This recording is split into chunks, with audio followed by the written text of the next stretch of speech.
BA third year political science के students को मैं बताना चाहूँगी कि आज हम सेकंड पेपर अंतर्राष्ट्रीय संबंध का जो फर्स्ट यूनिट है उसका फर्स्ट टॉपिक स्टार्ट करने जा रहे हैं। 1945 के बाद अंतर्राष्ट्रीय राजनीति में हुए प्रमुख विकास, major developments in international politics since 1945। Students, ये पेपर अंतर्राष्ट्रीय संबंध से रिलेटेड है, विश्व स्तरीय हमारा पेपर है और इस पेपर को भली भांति समझने के लिए हमें जो कुछ बेसिक भूगोल है, ज्योग्राफी की नॉलेज है, वो होना आवश्यक है। तो थोड़ा सा पहले मैं आपको विश्व मानचित्र दिखा रही हूँ और उसमें कुछ स्थिति जो है अलग अलग देशों की वो स्पष्ट करते हुए फिर हम इस टॉपिक पर आएंगे और इसका अध्ययन करेंगे। तो स्टूडेंट्स, जैसा कि आपको ये वर्ल्ड मैप दिख रहा है जिसमें आप देख सकते हैं कि जो हमारे इस टॉपिक से रिलेवेंट हैं, एक तो ये आपका जिसे संयुक्त राज्य अमेरिका कहते हैं, जो आज विश्व की महाशक्ति भी है, वो दिखाई दे रहा है। ये दक्षिणी अमेरिका महाद्वीप के विभिन्न देश हैं। ये सोवियत संघ, जिसे 1989 और 90 से पूर्व कहा जाता था, आजकल इसे रशिया के नाम से हम जानते हैं। इसी तरह से ये यूरोपियन जो विभिन्न देश हैं, जिसमें इंग्लैंड, फ्रांस और इटली, जर्मनी, पुर्तगाल, विभिन्न देश इसमें देखे जा सकते हैं। यूरोपियन महाद्वीप के देश हैं। ये अफ्रीका महाद्वीप है। इधर ही पे पूरा एशिया महाद्वीप के देश हैं, जिसमें भारत भी एक है। तो ये कुछ सिचुएशन मैंने आपको दिखाई है ज्योग्राफिकल, ताकि हम इस पेपर को और अच्छी तरह से समझ सकें। स्टूडेंट्स, 1945 में जो एक महत्वपूर्ण परिवर्तन आया, जिसे विश्व राजनीति का एक हम कह सकते हैं कि दौर था जो कि पूरी विश्व राजनीति को ही परिवर्तित कर रहा था, वो ये कि द्वितीय विश्व युद्ध समाप्त हो चुका था और अंतर्राष्ट्रीय परिदृश्य परिवर्तित हो रहा था। अंतर्राष्ट्रीय संबंधों और राजनीति का जो परिदृश्य है वो कभी भी स्थायी नहीं होता, इसमें हमेशा परिवर्तन होते रहते हैं। ये एक गतिशील प्रक्रिया है। आज एक देश अगर सुपर पावर है तो आने वाले समय में हो सकता है कि वो न रहे और उसकी उसका स्थान कोई दूसरा देश सुपर पावर के रूप में ले ले। तो इस तरह का ही कुछ प्रमुख परिवर्तन इस दौर में हुआ और अंतर्राष्ट्रीय राजनीति के क्षेत्र में कुछ महत्वपूर्ण विकास हुए। इन्हीं विकासों के क्रम में हम पॉइंट वाइज एक एक कर इस पर एक्सप्लेन करेंगे कि क्या वो प्रमुख परिवर्तन थे, विकास थे, जिसकी वजह से पूरा अंतर्राष्ट्रीय राजनीति का परिदृश्य ही 1945 के बाद परिवर्तित हो गया। पहली चीज़ तो जो है वो ये है कि यूरोपियन देशों का जो वर्चस्व था वो उसका अंत हो गया। आप सभी इतिहास में पढ़ते आए होंगे कि जो यूरोपियन, जैसे मैंने आपको विश्व मानचित्र में दिखाया है कि यूरोपियन जो विभिन्न देश थे उनमें प्रमुख रूप से 8 देश ऐसे थे जिन्होंने पूरे दुनिया में अपना वर्चस्व, अपने उपनिवेश, अपना साम्राज्य बढ़ाया, स्थापित किया, जिनमें हम ब्रिटेन, इटली, फ्रांस, जर्मनी और विभिन्न देशों को ले सकते हैं। ये वो प्रमुख देश थे जिन्होंने पूरे दुनिया में अपनी शक्ति को स्थापित किया, राजनीतिक रूप से और आर्थिक और सैन्य दृष्टि से। विभिन्न एशिया, अफ्रीका और लैटिन अमेरिकी देशों तक इनका वर्चस्व रहा। लेकिन जब द्वितीय विश्व युद्ध समाप्त हुआ तो इन देशों की जो शक्ति थी वो भी क्षीण हो गई थी, क्योंकि लंबे समय तक द्वितीय विश्व युद्ध में शामिल होने के कारण इन देशों की आर्थिक और सैनिक शक्ति का पतन हुआ और इस वजह से जो ये super power second world war से पूर्व थे वो अब द्वितीय विश्व युद्ध के बाद कमज़ोर हो गए। तो एक तो जो यूरोपियन देशों का जो वर्चस्व अब तक कायम था विश्व राजनीति में, वो अब उसका अंत हो गया, उसकी समाप्ति हो गई। दूसरा जो एक हम प्रमुख इसमें विकास देख सकते हैं वो है परमाणु बम का आविष्कार और परमाणु युग का प्रारंभ होना। परमाणु बम का जो आविष्कार है और जो इसके बारे में जानकारी है वो दुनिया को सर्वप्रथम तब हुई जब द्वितीय विश्व युद्ध समाप्ति की ओर था। आप लोगों ने पढ़ा भी होगा, जाना भी होगा कि 6 अगस्त 1945 को अमेरिका के एक वायुयान B-29 ने जापान के 2 शहरों हिरोशिमा और नागासाकी पर परमाणु बम से अटैक किया और वहाँ पर काफ़ी जन और धन की हानि हुई। न केवल जन और धन की बल्कि एक लंबे समय तक, वर्षों तक इसका जो प्रभाव था, जो हार्मफुल प्रभाव था, वो वहाँ के लोगों को भुगतना पड़ा। सर्वप्रथम दुनिया ये जानकर अचंभित रह गई कि दुनिया में अमेरिका ने परमाणु बम का आविष्कार कर लिया है और ये एक ऐसी प्रतिस्पर्धा का दौर शुरू हुआ जिसमें कि फिर उसके बाद ये आज तक भी नहीं रुका है। जब अमेरिका ने परमाणु बम का आविष्कार किया, उसका प्रयोग किया, तो पूरी दुनिया में इसकी प्रतिस्पर्धा शुरू हो गई और फिर इसके विपरीत सोवियत संघ ने भी इस तरह के परीक्षण किए और इसका आविष्कार और अधिक इसकी संख्या में वृद्धि करना शुरू किया। तो ये कहा जा सकता है कि द्वितीय विश्व युद्ध के बाद 1945 के बाद दुनिया में परमाणु प्रतिस्पर्धा का प्रारंभ हुआ, एक परमाणु युग का प्रारंभ हुआ। तीसरा जो प्रमुख हमें देखना है विकास वो कि एशिया, अफ्रीका और लैटिन अमेरिकी देशों में स्वतंत्रता आंदोलन प्रारंभ हुए। मैंने आपको एशिया के देशों में बताया, जैसे भारत भी उसमें से एक है। अफ्रीका महाद्वीप दिखाया जिसमें विभिन्न देश हैं, नामीबिया, दक्षिण अफ्रीका, जिम्बाब्वे, जाम्बे जैसे देश। लैटिन अमेरिकी देश हैं जो मैंने आपको दिखाया मानचित्र के द्वारा। इन विभिन्न देशों में यूरोपियन देशों का वर्चस्व था और यूरोपियन देश के ये देश अधिकतर ये महाद्वीप हैं, एशिया, अफ्रीका और लैटिन अमेरिका, और यहाँ पे इन सभी महाद्वीपों में कई देश हैं। तो इन देशों को इन्होंने उपनिवेश बनाया और यूरोपियन देशों ने अपना साम्राज्य और वर्चस्व कायम कर रखा था। लेकिन 1945 के बाद इन देशों में स्वतंत्रता की चेतना जागृत हुई और विभिन्न देशों ने स्वतंत्रता आंदोलन किए और इनको स्वतंत्रता भी प्राप्त हुई।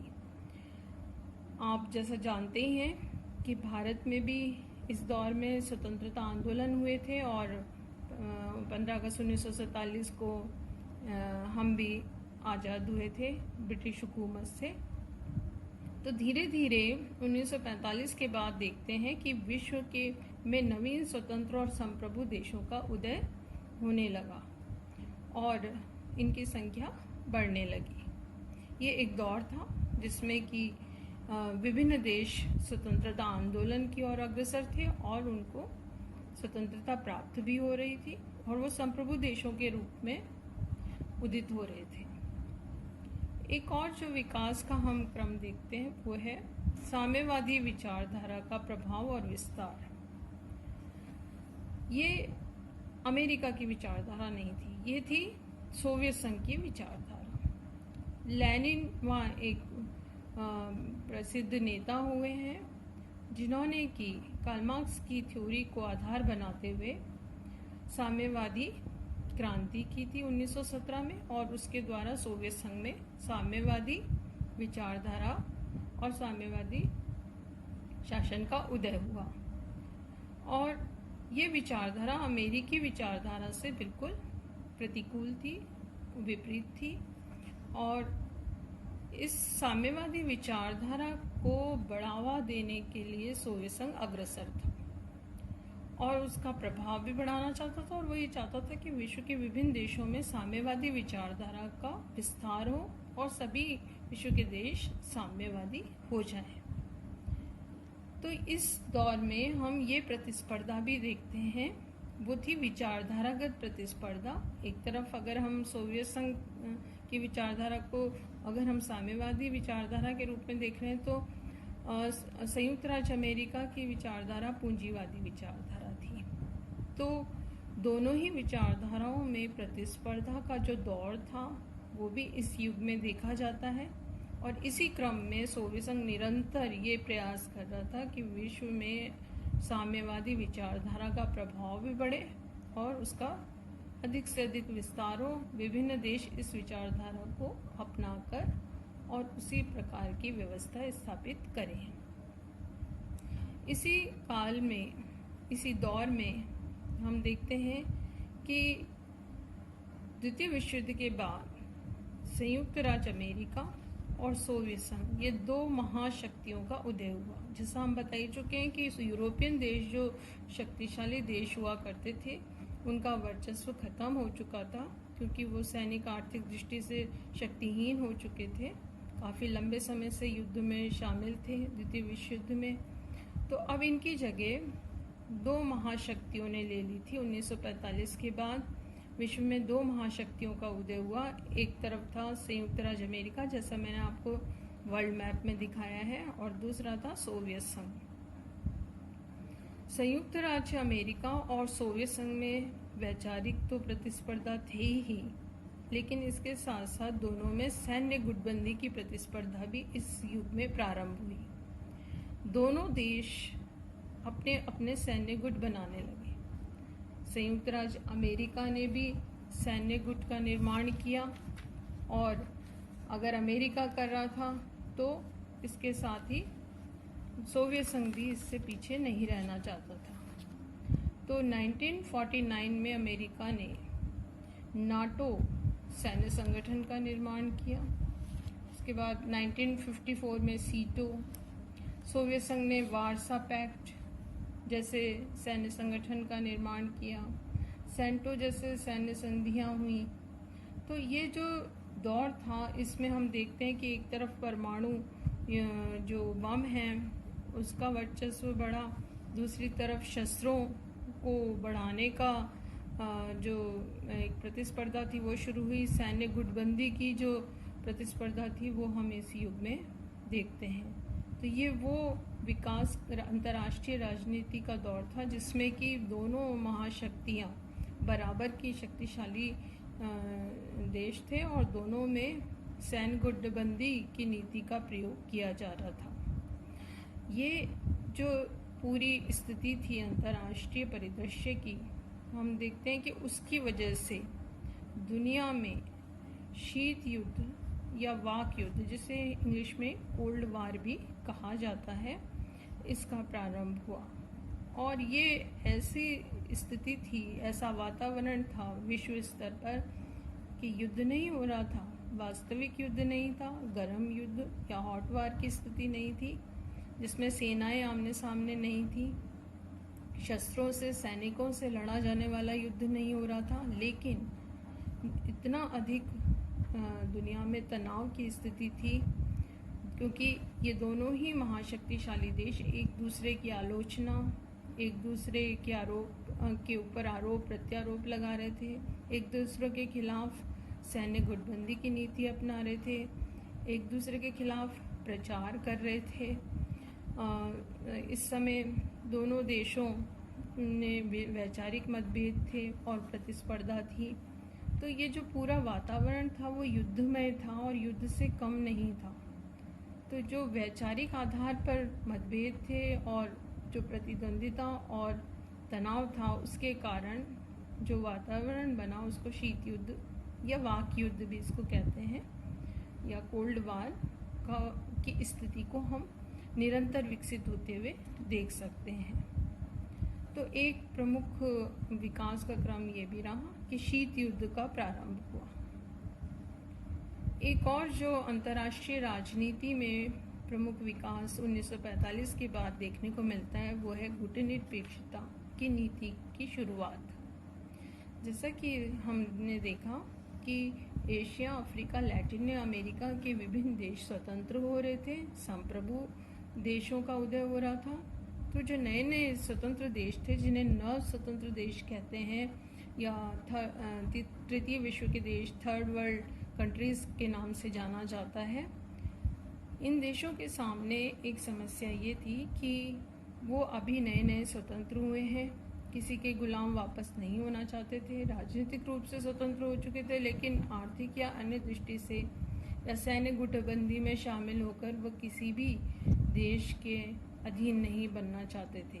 तो इसी क्रम में इन नव स्वतंत्र देशों ने एक नई विचारधारा, एक नई नीति को अपनाया। उसी नीति का नाम है गुटनिरपेक्षता। तो ये जो प्रथम बार जो इसका विचार है वो उसमें हमारे भारत के ही प्रधानमंत्री पंडित जवाहरलाल नेहरू और युगोस्लाविया के टीटो और मिस्र के देश के नेता थे नासिर, इन तीनों ने मिलकर ये निश्चित किया कि वो गुटनिरपेक्षता की नीति को अपनाएंगे, जिसमें वो किसी भी सैन्य गुटबंदी की नीति से पृथक रह के और अपनी एक स्वतंत्र विदेश नीति को अपनाएंगे, जिसका अभिप्राय तटस्थता से नहीं था। यानी विश्व में अगर गलत होगा तो विरोध भी करेंगे, अगर सही है तो उसका समर्थन करेंगे, और एक संतुलित स्वतंत्र विदेश नीति को अपनाएंगे ताकि वो किसी भी अन्य देश के दबाव में आकर अपनी विदेश नीति को निर्धारित न करें, बल्कि स्वतंत्र रह के अपनी विदेश नीति को निर्धारित कर सकें। तो इसीलिए गुटनिरपेक्षता की नीति का उदय हुआ और विभिन्न जो ये नए स्वतंत्र देश थे उन्होंने इस नीति को अपनाना प्रारंभ किया। इसके अलावा अगर हम देखें 1945 के बाद एशिया, अफ्रीका, लैटिन अमेरिकी देशों में धीरे धीरे साम्राज्यवाद और उपनिवेशवाद की समाप्ति हुई, जो कि हम देखते हैं कि 1945 से पूर्व जो यूरोपियन देश थे उन्होंने विभिन्न इन महाद्वीपों के विभिन्न देशों को अपना उपनिवेश बना रखा था, साम्राज्य स्थापित कर रखा था। तो अब धीरे धीरे यहाँ स्वतंत्रता आंदोलन हुए और ये देश स्वतंत्र होने लगे और यहाँ पर साम्राज्यवाद और उपनिवेशवाद की समाप्ति हुई। इसी तरह से हम देखते हैं कि एक और जो विकास है वो ये था कि यूरोपियन देशों की जगह दो ही महाशक्तियों का अस्तित्व में आना। मैं बता ही चुकी हूँ कि दो महाशक्तियाँ थी, सोवियत संयुक्त राज्य अमेरिका और दूसरा सोवियत संघ। अब जो 8 प्रमुख यूरोपियन देश थे वो महाशक्ति नहीं रह गए थे और उनकी जगह ले ली थी इन दो महाशक्तिशाली देशों ने। अब ये विश्व में शक्ति के केंद्र बन चुके थे। इसके साथ ही हम देखते हैं कि 1945 के बाद और जो प्रमुख विकास हुए उसमें एक ये था कि द्विध्रुवीय विश्व की जगह बहुध्रुवीय विश्व बनना। स्टूडेंट्स, जैसे कि हम जानते ही हैं कि मैंने आपको बताया शुरू में कि अंतर्राष्ट्रीय संबंध, अंतर्राष्ट्रीय राजनीति कभी भी एक जगह स्थिर होकर नहीं रहती, उसमें निरंतर विकास, गतिशीलता, परिवर्तन होते रहते हैं। तो जस्ट अगर हम 1945 के बाद देखें तो दो ही महाशक्तियाँ थीं, पर धीरे धीरे अब बहुध्रुवीय विश्व की ओर ये अंतर्राष्ट्रीय राजनीति को होते हुए देखा जा सकता है, क्योंकि विश्व में विभिन्न देश स्वतंत्र संप्रभु होने लगे थे और जो तृतीय विश्व के देश थे उनकी आवाज़ भी गुटनिरपेक्षता के कारण बुलंद हो रही थी। और इसलिए अगर हम आगे आने वाले वर्षों में देखते हैं, अभी वर्तमान में भी देखते हैं, तो ये बहुध्रुवीय जो विश्व है वो अब विश्व राजनीति का केंद्र बन चुका है और द्विध्रुवीय की जगह अब बहुध्रुवीय विश्व की स्थिति स्पष्ट की जा सकती है। एक और जो विकास हम देखते हैं वो ये कि तीसरे विश्व के देशों का प्रभाव और महत्व बढ़ा, क्योंकि जैसे मैंने बताया कि एशिया, अफ्रीका और लैटिन अमेरिकी देश स्वतंत्र हुए। इन्होंने अपनी स्वतंत्र गुटनिरपेक्ष विदेश नीति को अपनाया। ये संख्या में भी अधिक है ये देश। तो इनकी जैसे जैसे स्वतंत्र देशों की संख्या बढ़ी और तीसरे विश्व के देशों का महत्व और प्रभाव बढ़ा, वैसे वैसे हम देखते हैं कि इनकी आवाज़ दुनिया में बुलंद हुई है। पहले इतना इनकी आवाज़ को सुना नहीं जाता था, लेकिन आज अंतर्राष्ट्रीय संगठन मंचों के द्वारा, गुटनिरपेक्षता के शिखर सम्मेलनों के द्वारा, यूएनओ के द्वारा ये तृतीय विश्व के देशों के का जो महत्व है, इनकी आवाज़ जो है वो बुलंद हुई है और अब इनको कोई भी महाशक्तिशाली देश इग्नोर नहीं कर सकता। तो ये भी एक हम अंतर्राष्ट्रीय राजनीति में विकास का क्रम इस दौर में देख सकते हैं, आज के टाइम में देख सकते हैं। एक और 1945 के बाद ही एक और जो हम अंतर्राष्ट्रीय राजनीति के क्षेत्र में विकास देखते हैं वो है उत्तर बनाम दक्षिण संघर्ष। जैसा मैंने आपको बताया कि अगर हम पृथ्वी को 0 डिग्री भूमध्य रेखा के रूप में 2 बराबर भागों में बांटें तो उत्तर में 0 डिग्री के ऊपर उत्तरी गोलार्ध है और 0 डिग्री के नीचे दक्षिणी गोलार्ध है। यहाँ पे 0 डिग्री के ऊपर उत्तरी गोलार्ध में जितने भी देश आते हैं उनको उत्तर के देश, और 0 डिग्री के नीचे जितने आते हैं उनको दक्षिण के देश के नाम से जाना जाता है। तो अभी विश्व स्तर पर नवीन अंतर्राष्ट्रीय अर्थव्यवस्था का कंसेप्ट शुरू हुआ है, जिसमें इस चीज़ पर जोर दिया जा रहा है कि ये जो उत्तर के देश हैं और जो दक्षिण के जो देश हैं उनके बीच में संवाद बढ़ना चाहिए। आप देखेंगे विश्व के मानचित्र में कि उत्तरी गोलार्ध में अधिकतर धनाढ्य, संपन्न, विकसित देश आते हैं, जैसे अमेरिका, ब्रिटेन, रूस, चीन, जापान इत्यादि। और जो दक्षिणी गोलार्ध है उसमें अधिकतर एशिया, अफ्रीका, लैटिन अमेरिका के जो विकासशील और पिछड़े हुए देश शामिल हैं। तो अब ये मांग की जा रही है कि जो उत्तर के धनाढ्य देश हैं वो दक्षिण के देशों के साथ आर्थिक सहयोग करें और दक्षिण और के भी जो आपस में जो विकासशील और पिछड़े देश हैं वो भी आपस में मिलकर से आर्थिक सहयोग को बढ़ावा दें। तो इस तरह की जो नई अंतर्राष्ट्रीय अर्थव्यवस्था है उसका प्रारंभ भी 1945 के बाद ही शुरू हुआ है और एक नया सहयोग का क्षेत्र विकसित हो रहा है और ये भी विकास का क्रम देखा जा सकता है। द्वितीय विश्व युद्ध के बाद या 1945 के बाद एक और जो प्रमुख विकास हम देख सकते हैं वो ये कि 2 विश्व युद्ध दुनिया में हो चुके और इसकी वजह से दुनिया के समक्ष जो एक प्रश्न चिन्ह था वो था अंतर्राष्ट्रीय शांति और सुरक्षा का। विश्व के देश ये नहीं चाहते थे 1945 के बाद कि फिर से तृतीय विश्व युद्ध की पृष्ठभूमि बने और कोई नया संकट विश्व के समक्ष आए। इसीलिए विश्व के जो प्रमुख देश थे 5 देश, उन्होंने मिलकर संयुक्त राष्ट्र संघ का गठन किया। इसमें संयुक्त राज्य अमेरिका, सोवियत संघ, ब्रिटेन, चीन और फ्रांस 5 देश थे। 24 अक्टूबर 1945 को संयुक्त राष्ट्र संघ की स्थापना की गई ताकि विश्व में एक अंतर्राष्ट्रीय संगठन का गठन हो सके और विश्व शांति के उद्देश्य, विश्व सुरक्षा के उद्देश्यों को कायम किया जा सके। और इसका हम शुरू में देखिए 45 में तो सदस्य संख्या 51 ही थी, लेकिन धीरे धीरे ये सदस्य संख्या निरंतर बढ़ी है, जो इस बात का प्रतीक है कि यूएनओ में विश्व के देशों को जन विश्वास है। एक और जो विकास का क्रम हम देख सकते हैं वो ये कि यूरोपियन देशों में पुनर्निर्माण और पुनर्गठन की प्रक्रिया शुरू हुई। जैसा कि हमने देखा शुरू में कि जो यूरोपियन देश थे वो लंबे समय तक द्वितीय विश्व युद्ध में इन्वॉल्व थे और उसकी वजह से उनके सैनिक और आर्थिक पतन हुआ था। अब उनके समक्ष 1945 के बाद ये चुनौती और समस्या थी कि वो अपनी पुनः शक्ति को कैसे अर्जित करें, आर्थिक क्षेत्र में भी, सैनिक क्षेत्र में और अन्य क्षेत्रों में भी। इसी उद्देश्य से जो यूरोप के देश थे उन्होंने अपना जो प्रमुख बिंदु है, वो ध्यान है, वो पुनर्निर्माण में और पुनर्गठन में लगाया और इसी लिए विभिन्न प्रकार के संगठनों का निर्माण किया, जिसमें एक प्रमुख संगठन यूरोपियन आर्थिक समुदाय भी है। और इन विभिन्न समुदायों और संगठनों के द्वारा ये वापस ये प्रयासरत होने लगे कि हम अपने को फिर से पुनः शक्ति संपन्न कर सकें।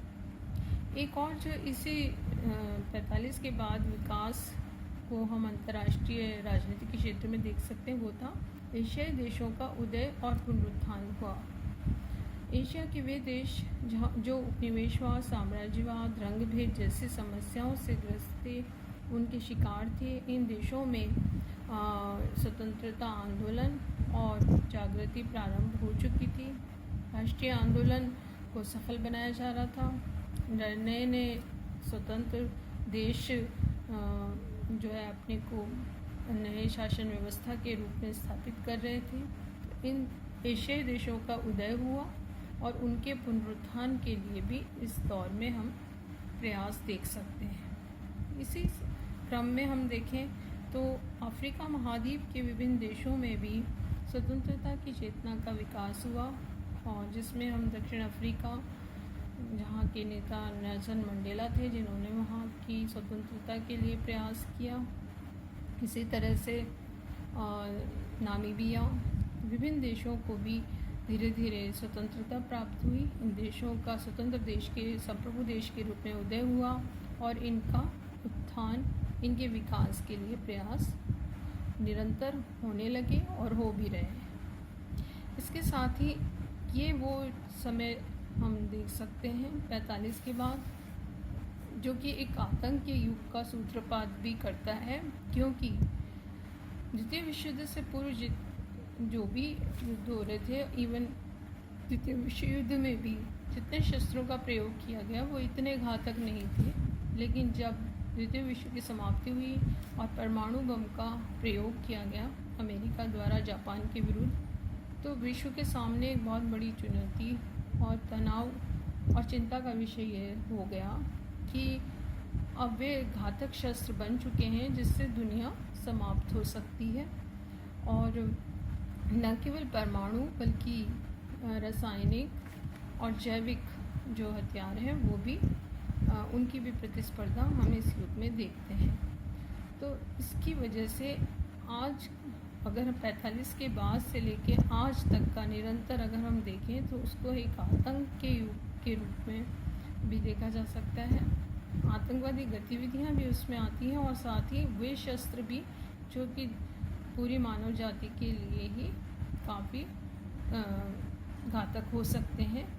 उस युग के उसका सूत्रपात भी हम 45 के बाद से ही देख सकते हैं। इसी तरह से इसी 1945 के बाद विकास जो अंतर्राष्ट्रीय राजनीति के क्षेत्र में हुआ, उसमें एक और प्रमुख था कि सोवियत संघ और चीन के बीच मतभेदों में वृद्धि हुई। सोवियत संघ में 1917 में ही साम्यवाद आ चुका था, लेकिन चीन में यहाँ पर माओ से तुंग के नेतृत्व में जब क्रांति हुई, साम्यवादी क्रांति, तो यहाँ साम्यवाद का विकास हुआ। विकास तो हुआ, लेकिन दोनों देशों के बीच लंबे समय तक मतभेद की स्थिति बनी रही। सीमा विवाद जैसे मसलों ने दोनों देशों के बीच में तनाव और युद्ध की स्थिति में हमेशा वृद्धि की, जिसकी वजह से दोनों देशों का जो प्रभाव है वो विश्व के ऊपर भी पड़ा और अंतर्राष्ट्रीय तनावों को बढ़ाने में इन दोनों देशों की भूमिका रही।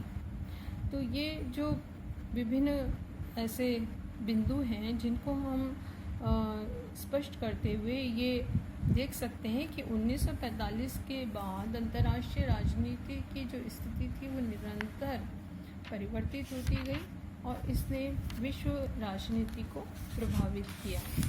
हालांकि आज के संदर्भ में भी अगर हम देखें तो स्थिति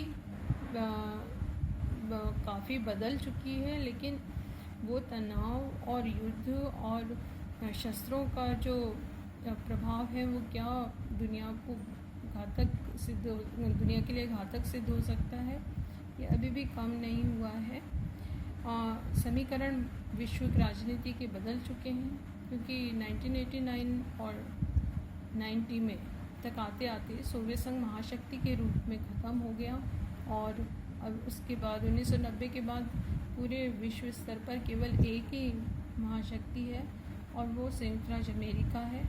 लेकिन आने वाले धीरे धीरे अगर हम वर्षों में 1990 के बाद देखें तो चीन भी एक महाशक्ति के रूप में उभरा है, आर्थिक शक्ति के रूप में भी उभरा है, और बहुत हद तक वो संयुक्त राज्य अमेरिका को सुपर पावर के रूप में चुनौती भी देने के लिए सक्षम है। ऐसी स्थिति में अब प्रश्न ये उठता है कि क्या सिर्फ अमेरिका ही सुपर पावर रह गया है, या इसके प्रतिद्वंदिता के रूप में चीन को भी हम देख सकते हैं।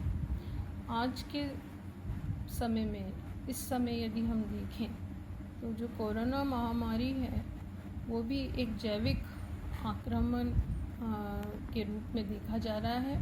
शंका भी है अमेरिका को कि ये चीन के द्वारा किया गया है। तो जहाँ 1945 के बाद परमाणु जो अटैक था जापान के खिलाफ वो चुनौती था, तो आज जैविक आक्रमण के रूप में हम कोरोना को देख सकते हैं।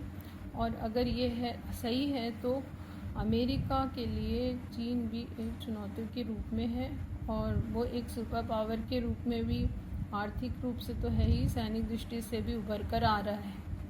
तो अंतर्राष्ट्रीय राजनीति कभी एक स्थायी रूप में नहीं रहती, बदलती रहती है। समीकरण, वैश्विक समीकरण हमेशा परिवर्तित होते रहते हैं।